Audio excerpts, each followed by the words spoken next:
So I really enjoy reading your guys' comments, and when you guys take the time to respond to my videos and leave a comment, it really makes me feel connected with you guys. And for the most part, most of the comments that I get are extremely positive, and it really means a lot to me. But occasionally, you know, I get the negative comment, and even though I try to brush it off, you know, the old "Sticks and stones can break my bones, but words will never hurt me." But that's just not true, and words really do have a lot of power. And so lately, I've been seeing some comments where people are commenting about my hair.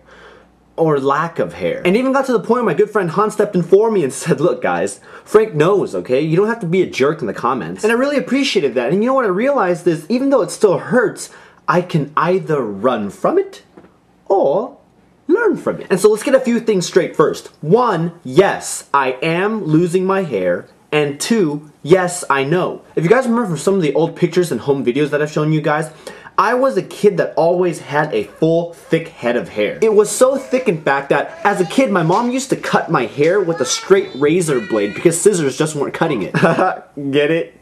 Cutting it? And especially into high school when I exchanged that fobby bold cut for that sleek Asian spike look. I cannot lie. I cannot lie. I cannot lie.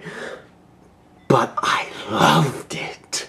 It's true. I love my hair so much that almost every single time that I went out, it had to be done perfectly. And I mean, I was obsessive. Did you see how perfect every single spike had to be in its exact right place in this universe? I mean, every single day before school, I would spend at least 20 minutes doing my hair. And I always start by using some obscene amount of gel, just like absolutely lathering my hair with gel. And then I would make sure to massage it deep into my scalp, and then I'd follow that up with one of these hanging upside down, shaking your head things to get each and every spike to stand straight up, and then finish that off with blow drying in place. And sometimes I'd spray a little hairspray to keep it there. It was like concrete. And so it'd be such an extremely rare thing to see me out and about without my hair done. And normally when it was done, and it had the tensile strength of steel and I was out and about, I would hate it when people would try and touch my hair. You know how girls would be like, "Ooh, let me feel." No, you know, no. This is out of bounds. But feel free to help yourself to everything else. And I don't understand this. Sometimes they would like come up behind me and be like, "Smash!" and totally just smash on my dude. Girl, you're about to get knocked out. And so I remember in high school there were two specific things that were true about me. One, whenever I got the opportunity, I would take my shirt off. And two, I would always do my hair if I had the opportunity, even if it was just with water from a river. And so when it first started happening and I first started noticing that my hair was falling out, I was absolutely devastated. I mean, we're talking like complete depression.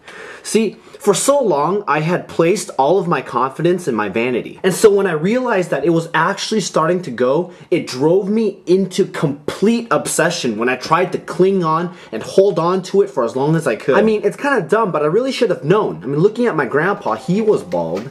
My dad is bald.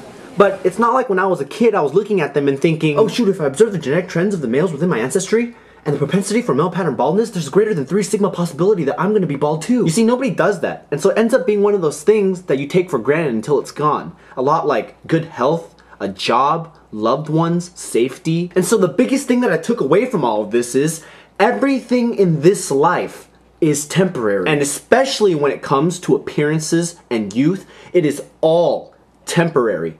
And if you put your stake in that, it is guaranteed that you will be disappointed. And what I also learned is that the hair, the appearance does not make the person. And that goes along with everything else too. The possessions, the salary, the job, the status, none of that makes the person. Now, don't get me wrong, there's nothing wrong with those things, and I'm like the next person, I want to look good and feel good too. But it's when you put all of your stake in it that it becomes a danger. So be thankful and enjoy it. Just don't make it your everything. So I'm sorry I didn't mean to like sit here and preach at you guys, but I just want you guys to know that if you're going through something similar, that you're not alone. I'm also sorry that I've been MIA lately and I haven't been uploading videos, but I do have some new videos coming out. I have a great workout video coming out soon with Rachel. You might know her as Rayview here on YouTube.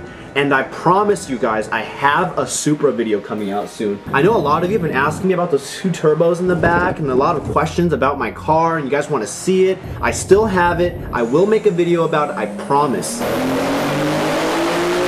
So if you guys want to know anything specific or have any questions, feel free to leave it in the comments and I'll try to address as many questions as I can. And again, thank you guys so much. It really, really means a lot to me.